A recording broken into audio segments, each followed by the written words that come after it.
Okay, today's lesson is on 10.2, and it's solving inequalities. 10-2, solving inequalities.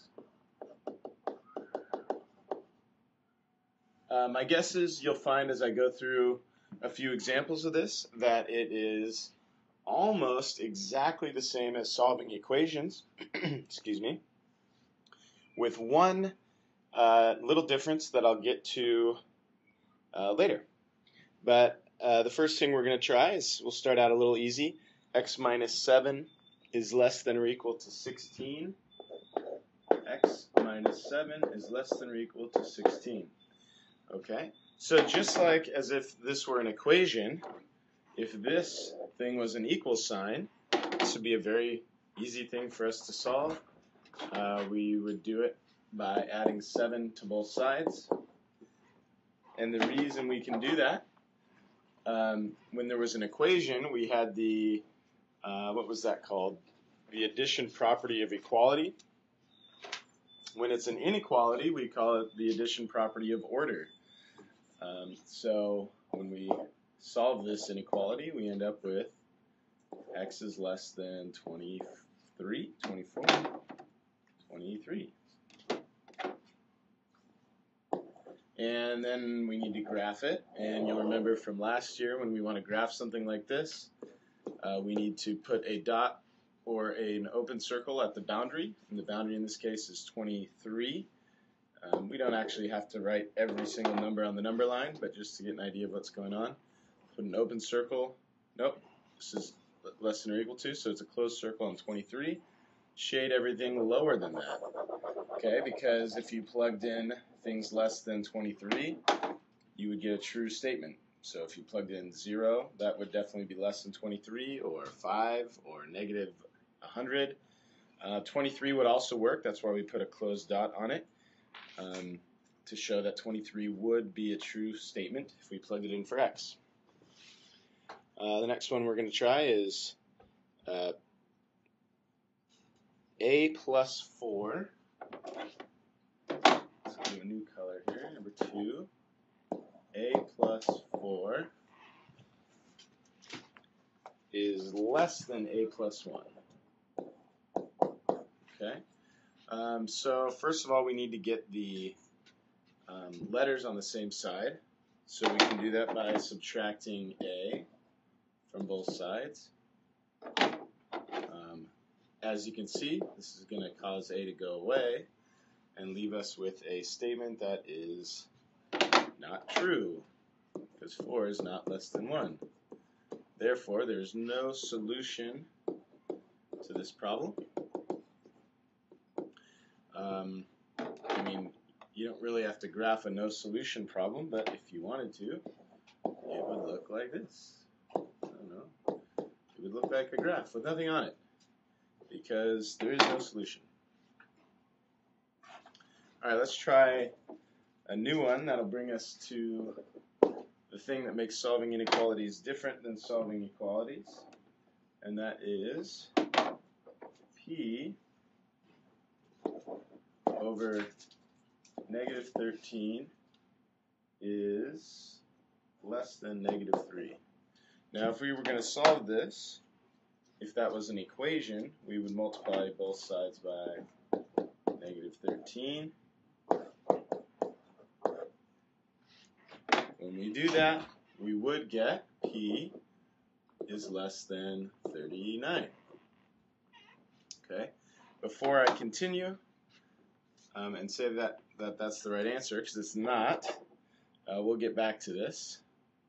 Let's try something. So let's go to a new page, and I'm going to write a simple inequality. 1 is less than 2. We can all agree on that. If we were to multiply both sides by whatever, 3 for instance, I think we could all agree that 3 is also less than 6. Okay, now if we were to multiply the original instead, I'm going to go back to the original. If we were to multiply that instead by negative 3 on both sides, think we could all agree that now we have a statement that is not true. Okay? So the difference between solving an equation and solving an inequality lies in, or happens when you are multiplying or dividing by a negative number. Okay? Multiplying or dividing by a negative number, you have to switch the sign. Okay? So let me write that in red. Switch the direction of the, we'll call it the inequality symbol. Inequality symbol when multiplying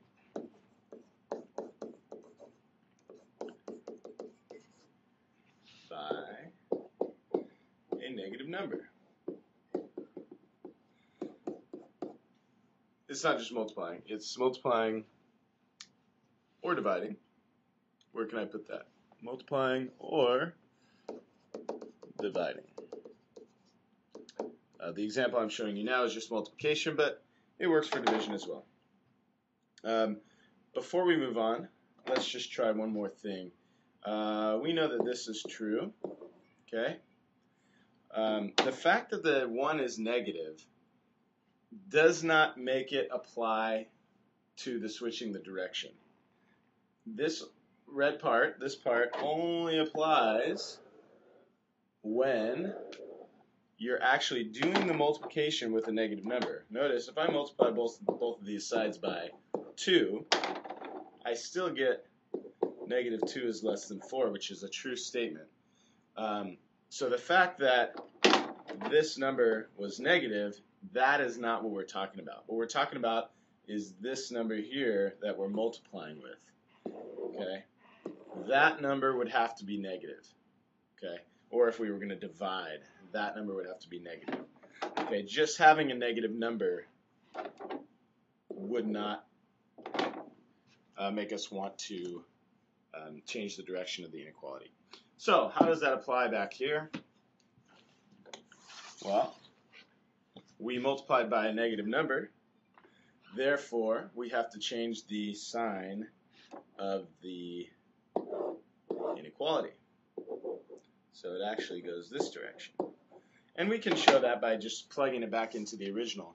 If I picked a number that was less than 39, like 13 for instance, plugging it into the original would give us negative 1 is less than negative 3, which is not true. Now if we pick a number greater than 39, like 100 or something like that, then 100 divided by negative 13 is, negative, 8 or something, which is less than negative 3. Okay, so remember, we are switching the sign when we multiply or divide by a negative number. Let's try another one of these. Oh yeah, sorry, forgot to graph it. Again, this time I'm going to put our boundary number, 39. I like to throw a 0 in there just to show the, the direction. Bigger number on the right, smaller number on the left. So p is greater than 39. We would make an open circle because 39 is not included in the answer. And then we would shade to the right because it's greater than. All right, let's do another example. Let's try 7j greater than or equal to 16j minus 18. Okay, so again, we need to get the j's on the same side. We could do it a couple different ways. We can either subtract 7j from both sides or subtract 16j from both sides. Just so we could work on our division by negative or multiplication by negative, we'll do it this way. So we have negative 9j greater than or equal to negative 18. Okay. Keep in mind I did not switch the direction of the sign because I have not multiplied or divided by a negative. Okay, I have not done that yet, but now I will. I'm about to divide by a negative 9. Since that is a negative number that I'm dividing by, I need to switch the direction of the sign, of the inequality sign, and that's what we get. You should always double check to make sure that makes the statement true. Pick a number less than 2, so like 0. So 0 is greater than 0 minus 18. That's true. Okay, so now I'm going to make my graph.